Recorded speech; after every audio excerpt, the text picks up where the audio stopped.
आमचं म्हणणं काय आहे की तुम्ही गोरगरिबांच्या समाजाच्या लेकराच्या विरोधात बोलू नका.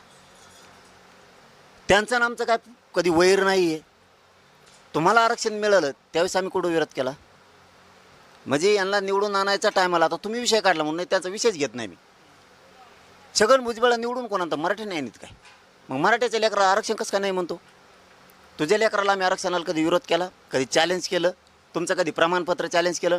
तुमचं कोणी नोकरीला लागलं तर आम्ही ऑब्जेक्शन घेतलं का? तुम्ही उठले सुटले की मराठीच्याच मागं लागणार. म्हणजे मराठी तुम्हाला एवढी सोपी दिसते? यांना निवडून आणायला दोघाला, बहीण भावाला पण कमी केलं मराठीने कधी?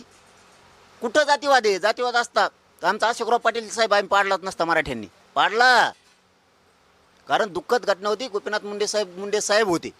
तुम्हाला कुठं वागता यायला लागलं तसं? त्यांच्या त्या भावनेपोटी लोकांना माया होती. देशात नंबर 1ला सीट निवडून आणलं. निवडून आल्यावर त्यांनीच लोकसभेत काय भाषण केलं? आरक्षण करीत बसले. मराठ्याला काय आरक्षण द्यायचं यासाठी मराठ्यांनी तुम्हाला निवडून दिलं? याला कोणी मोठं केलं? मराठ्यांनीच ना. आता हे तोंडानेच म्हणतो आमच्या लोकांना त्रास दिला आम्हाला. मराठ्यांच्या लोकांनी परळीत मला मोठं केलं आणि आता मराठ्याचे लोक मारून टाकतो का? मराठ्याला म्हणतो 1% बी आरक्षण ठेवणार नाही. हे भाषण करतो का?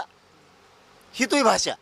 आंदोलन प्रति आंदोलन उभा करायला तू साधारण तुला वाटतोय माहीत होत नाही आम्हाला?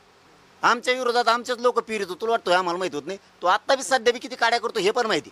माया नात तू आणखीन तर शान हो. माया नादी लागू नको हो. तोही लाभार्थी टोळी उलची कुचकुच बोलन पण राजकीय करिअर उद्ध्वस्त होईल तुझं. कारण समोर मी हे ध्यानात ठेव.